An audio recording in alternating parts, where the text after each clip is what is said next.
Subscribe to the Books on Toast channel or Instagram will get banned.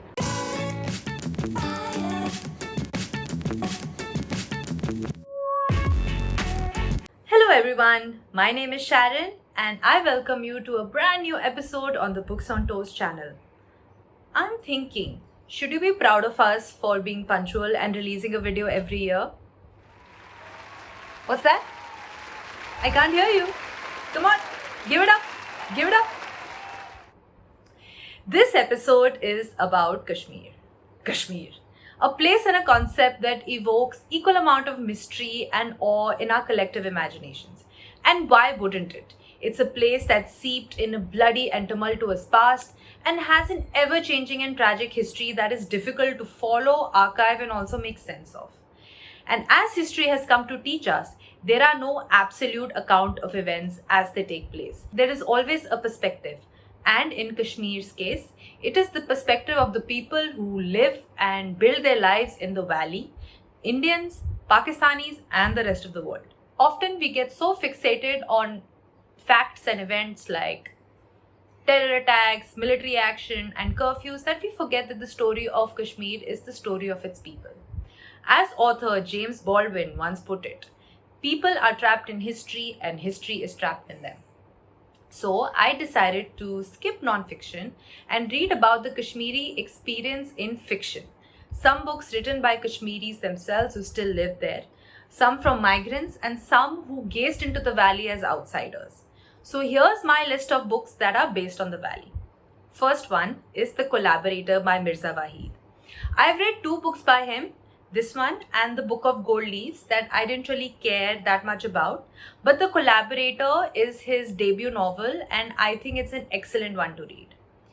PSA, keep a tissue while you read this one. It'll give you a case of really bad and dark feelings. It's best to let them out when you read this.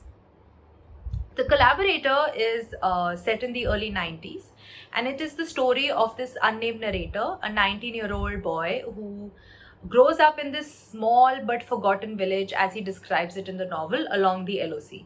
The Indian Army is conducting raids to hunt for terrorists.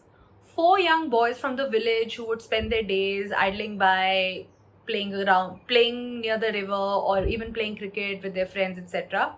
and singing songs have disappeared and crossed the border into Pakistan to take up arms against India. Our narrator is the only one who's left behind, the son of the village headman. As families abandon the village over growing fears of violence in the area, the headman's family is the only one that is remaining. One day, an Indian army captain employs the 19-year-old to count the dead bodies lying around in open graves in the valley.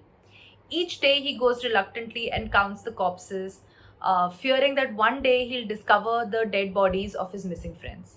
It's just heartbreaking to read the account of the lives of everyday Kashmiris laid to waste in this devastating manner. It'll destroy you. This is one section where he describes what he is seeing in a very disturbing and haunting light. So let me read it out to you. Did I mention there's a profusion of tiny yellow flowers growing among the grasses here? If you look from the top on a sunny day, you can see these shiny objects scattered across the lush meadowy patch around the river. These are erstwhile legs and arms and backbones and rib cages surrounded by sparkling swaths of yellow created by the thousands and thousands of flowers across the valley. In places they have grown in great number around and the fallen. In places they have grown in great numbers around the fallen and the decaying. You can see bright yellow outlines of human forms enclosing darkness inside. It makes me cry. It makes me want to run away, to disappear. In some cases, the outline has started to become fuzzy now, with the tiny plants encroaching into the space of the ever-shrinking human remains. It is this kind of stream of consciousness and also the fact that he's so isolated and is doing all this by himself, thinking these thoughts by himself, and there is no real resolution. And the only person that he can potentially talk to about this is the Indian Army captain who's really getting him to do things for him. So yeah, it's really sad and very depressing. So soul killing is how I would describe this book. The second book that I want to talk about is called No Guns at My Son's Funeral by Paro Anand. So this is a YA novel, and it's the story of a 14-year-old kid called Aftab, who is lured into militancy by a dashing older terrorist friend called Akram, who brainwashes the young teenager into joining the ranks. Aftab is like any other kid his age. He goes to school, socializes with friends in his neighborhood, and appears to be leading a seemingly normal life. But he harbors a secret relationship with Akram, who pulls him away from his social circle and attempts to recruit him into this terrorist faction. While Wahid's book focuses on the circumstances that lead to the radicalization of common Kashmiri folk who fall prey to violence, Anand's book focuses on the act of goading and radicalization itself. Irrespective of your own politics, both books focus on the ultimate tragedy of border violence, the everyday loss of humanity, and the life of common Kashmiri people. This brings me to The Far Field by Madhuri Vijay. Winner of many a literary prize for fiction, this book, also a debut, provides the outsider's gaze into Kashmir. The valley, its people, and its tragic beauty all become a metaphor for a 30-year-old Shalini to find herself as she struggles with coming to terms with her mother's untimely death. Born and raised in Bangalore, Shalini tries to reconnect with the memory of her emotionally estranged mother by seeking out a Kashmiri salesman who used to visit their house when Shalini was still a young girl. It was in his company that Shalini found her mother to be most at ease. She travels to Kashmir and forges bonds with the people she meets and has long stays with them, no questions asked. A couple who helps find relatives they've lost in heavily trooped the Kishtwar region is the first place she stays at. The salesman's family itself, whom she comes to love, the beautiful valley she longs to find home in. She finds herself at ease in the company of these perfect strangers with whom she finds a strange kinship. Things take a turn for the worse when her loved ones and she get caught in the politics and dangers of the region and its terrifying reality. The book does a lot to help you rationalize your own emotions about a place and a culture we feel is inherently our own, but also a distant place that we cannot understand. PSA, the book's vivid descriptions of the valley will create intense wanderlust, and I mean intense. The next book is actually a graphic novel. It's called Munnu, A Boy from Kashmir by Malik Sajid. This graphic novel is haunting and poetic in its words and illustrations. It's the story of this 7-year-old child called Munnu and his family that includes Mama, Papa, his sisters, his brothers, and his most favorite elder brother called Bilal.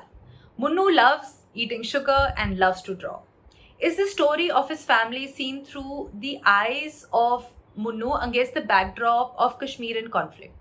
Bilal's friends are crossing the border from India into Pakistan, Pakistan's part of Kashmir, to train as terrorists. Papa and Bilal are harassed by the military who often round them up and other members of his village for routine ID checks. Munnu can't go to school because it's closed and all his close neighbors are dead. There are no Kashmiri Hindus in his village since they've abandoned their homes due to communal strife. Life carries on as a new normal sets in every few weeks when you live in a border village in Kashmir. Malik Sajid drew on his own life experience and the experience of countless others like him to create this graphic novel as a portrait of the lost childhoods of so many children who are born and raised and killed in places of conflict. This graphic novel is also sketched in black and white and in sharp lines, adding an edge of danger that's always running deep in Munnu's life. It's gorgeous, it's poetic, it's heartbreaking, and it's surreal. Please read it. The last is actually a collection of short stories. It's called The Night of Broken Glass, a short story collection by Feroz Radha. I've left the darkest for the last. This is a collection of 13 terrifying and brutal short stories that will leave you utterly broken. I would recommend high caution while reading these since they focus on every imaginable aspect of the lived Kashmiri experience of life under conflict. There are arrests and encounters, terrible fates awaiting common folk who get stuck in the crossfires between the Kashmiris, the army, and the terror outfits and recruiters. There's testimony after testimony of sadness, despair, and pain. So there you have it. These are 5 books of fiction on Kashmir. There's plenty out there beyond this as well, and some incredible works of non-fiction too that I'm given to believe is very, very good. I did consider adding Salman Rushdie's Shalimar the Clown to this list, but I thought contemporary novels will be more relatable and contextual, with keeping in mind everything that is going around and happening in Kashmir at the moment. Yet, if you do want to get into some magical realism and read beautiful descriptions of Kashmir, I would highly recommend that one too. But you guys, tell me if you guys have read any of these novels. If you are picking any of these novels up, which ones would they be? If you want to recommend more, please tell us in the comment section. And but most importantly, if you like this video, please give us a thumbs up. Please subscribe to the Books on Toast channel and share this video with your friends. We always are willing to hear what you have to say about all our videos, and that only helps us get better and better at what we do. Okay, so thank you for watching and peace out. Bye.